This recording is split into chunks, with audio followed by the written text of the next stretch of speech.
주님의 이름으로 문안드립니다. 1941년도 12월 7일에 하와이의 레이더 부대에서 미군 병사 2명이 근무를 하고 있었습니다. 이들의 주된 임무는 레이더 대공 감시였습니다. 오전 7시 20분에 레이더망에 50대의 비행기가 접근하고 있는 것이 포착됩니다. 이들은 즉시로 상관에게 이 사실을 보고합니다. 하지만 그 상관은 이를 무시하게 됩니다. 그리고 그 후 채 1시간도 지나지 않아서 진주 만에 폭격이 시작되었습니다. 그 폭격으로 인하여 2,400명의 군인들이 사망합니다.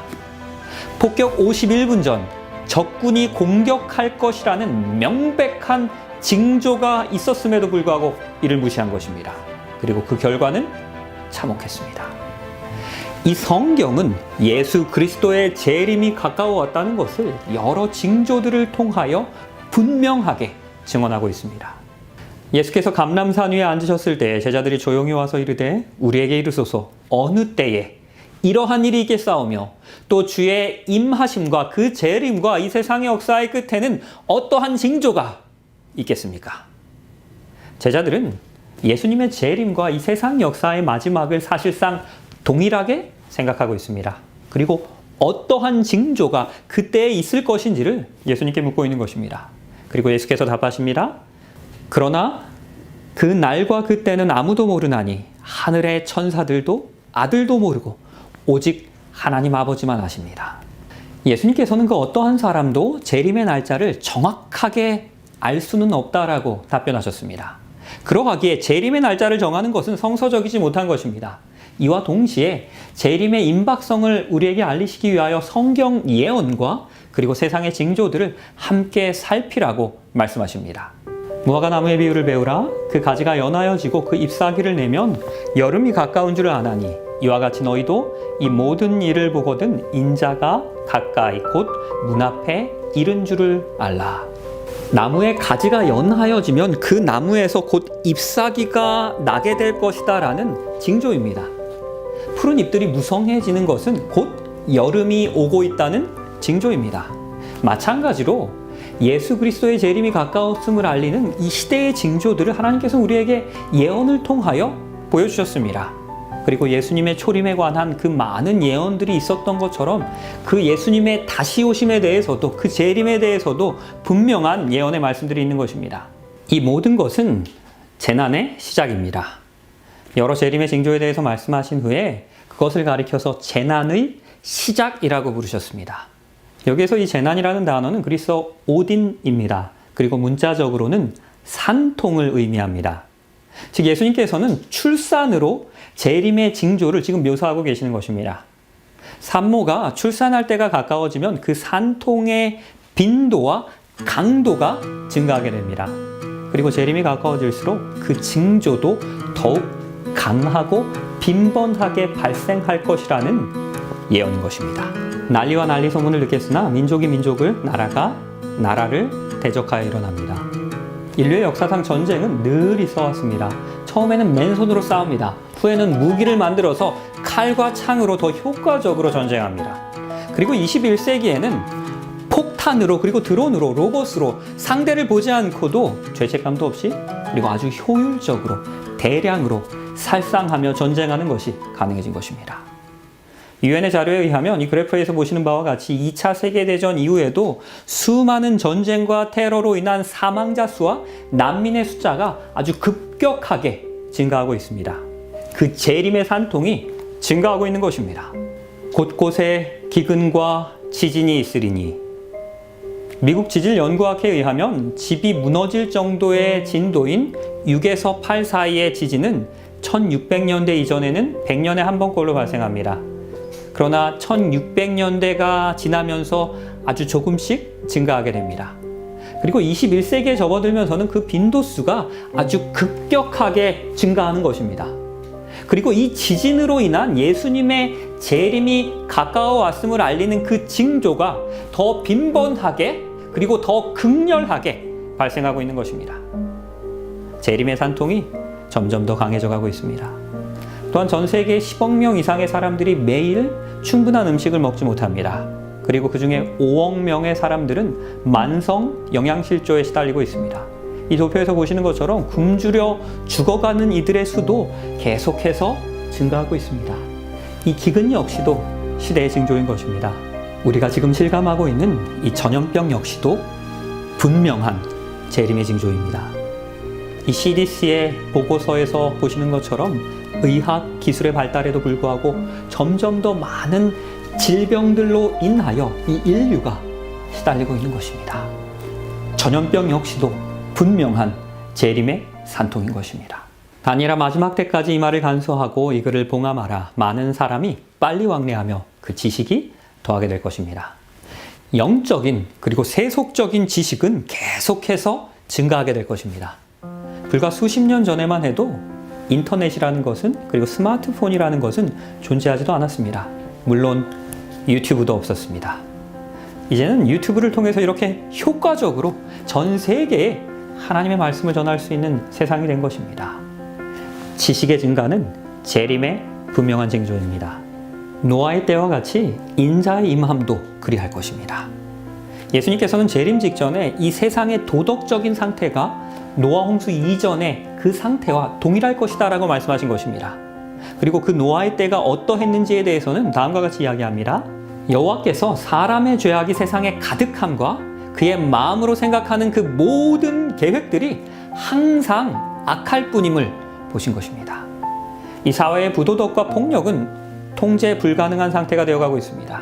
시대가 더할수록 이러한 일들은, 이러한 악은 더해질 것이다 라고 성경은 예언하고 있는 것입니다. 그리고 이러한 악은, 도덕적 타락은 분명한 재림의 징조입니다. 불법이 성함으로 많은 사람의 사랑이 식어질 것입니다. 모든 부부는 서로를 뜨겁게 사랑하기 때문에 결혼하는 것입니다. 그러나 그 뜨거운 사랑이 곧 식어집니다. 그리고 이혼합니다. 이러한 가족의 붕괴 역시도 이 시대의 분명한 징조입니다. 마지막 때가 될수록 이 가족의 붕괴는 더 심해질 것입니다. 먼저 이것을 알지니 말세에 조롱하는 자들이 와서 자기의 정욕을 따라 행하며 조롱하여 이르되 주께서 강림하신다는 그 다시 오신다는 재림하신다는 그 약속 어디에 있느냐? 예수 그리스도의 재림이 성경에 분명히 약속되어 있음에도 불구하고 많은 그리스도인들조차도 이 재림의 기별을 믿지 않는 것입니다. 이러한 반기독교적인 정서와 무신론 그리고 또한 진화론의 성행함 역시도 이 시대의 마지막 징조인 것입니다.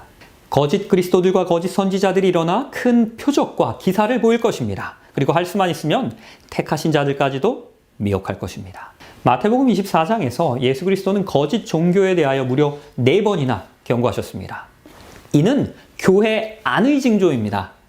성경은 우리에게 참된 기별과 참 선지자를 구별할 수 있는 방법을 분명하게 가르치고 있습니다. 그것이 무엇입니까? 마땅히 율법과 증거의 말씀을, 이 하나님의 말씀을 따라야 하는 것입니다. 종교적 혼란이 만연한 이 세상 가운데서 우리의 진리의 표준은 오직 하나님의 말씀인 것입니다. 그들은 귀신의 영입니다. 이적을 행하여 온 천하 왕들에게 가서 하나님 곧 전능하신 이의 큰 날에 있을 전쟁을 위하여 그들을 모읍니다. 현대에는 이 무당과 미신 그리고 죽은 자와 교통하며 접신하는 그 강신술이 대중화되었습니다.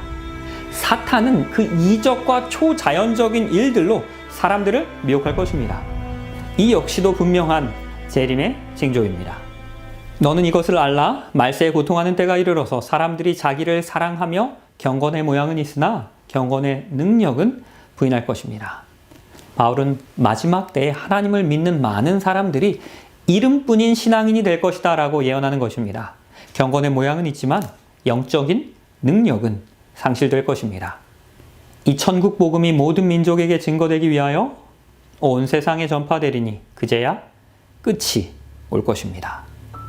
재림 직전에 있을 희망의 징조는 이 천국 복음이 예수 그리스도께서 우리를 구원하러 다시 오신다는 그 기쁜 희망의 기별이 온 세상에 선포되는 것입니다. 그리고 이 예언의 성취는 지금 현재 진행형입니다. 이러므로 너희도 준비하고 있으라. 생각하지 않은 때에 인자가 올 것이기 때문입니다. 비록 우리가 재림의 날이 언제일지는 알 수 없습니다. 그러나 우리는 그날을 준비하며 살아야 하는 것입니다. 그렇다면 어떻게 우리가 그 날을 준비할 수 있겠습니까? 볼지어다 내가 문 밖에 서서 두드리노니 누구든지 내 음성을 듣고 그 문을 열면 내가 그에게로 들어가서 그와 더불어 먹고 그는 나로 더불어 먹으리라. 우선 우리는 우리의 마음 가운데 들어오시려고 마음 문을 두드리고 계시는 그 예수님의 음성을 들어야 합니다. 그리고 우리의 마음 문을 열어야 합니다. 예수 그리스도를 나의 개인의 구주로 영접해야 합니다. 바로 그것이 우리가 예수 그리스도의 재림의 날을 준비할 수 있는 첫 번째 방법입니다. 주의하라, 깨어있으라. 그때가 언제인지 우리가 알지 못하기 때문입니다. 시대의 징조들을 통해서 재림이 가까웠다는 것을 알지라도 우리의 개인적인 준비 없이는 그 모든 것들이 아무런 의미가 없는 것입니다. 그러하기에 예수께서도 우리가 깨어서 기도함으로 늘 그분과 소통하며 하나님께 우리의 마음을 열으라라고 우리에게 간청하시는 것입니다. 이제 여자가 해산하게 되면 그때가 이르릅니다. 비록 지금은 근심하지만 그 해산의 고통으로 인하여 근심하지만 산통으로 인하여 근심하지만 그 아이 낳으면 이 세상에 사람 난 그 아이가 태어난 기쁨을 인하여 그 이전에 있었던 그 산통의 고통을 다시는 기억하지 않습니다. 지금은 여러분이 근심하게 되지만 내가 다시 너희를 보리니 예수 그리스도께서 다시 재림하시리니 너희의 마음이 기쁠 것이요 너의 기쁨을 빼앗을 자가 없느니라. 저희 집에 첫째 아이가 태어나던 그때를 저는 잊을 수가 없습니다. 옆에서 제 처의 그 길고 험난하고 무섭기까지 했던 그 산통을 지켜보면서 참으로 많이 걱정합니다. 그러나 그 긴 산통 끝나고 아이가 태어났을 때 그 기쁨은, 그 환희는, 그 감격은 잊을 수 없는 것입니다. 이 길고 극심했던 재림의 산통 이제 곧 맞춰질 것입니다. 예수 그리스도께서 곧 다시 오실 것입니다. 그 예수 그리스도를 기쁨으로 함께 맞이하실 수 있는, 그리고 그 예수 그리스도의 재림을 함께 준비하실 수 있는 우리 모두가 되길 바라면서 오늘 말씀을 줄이겠습니다.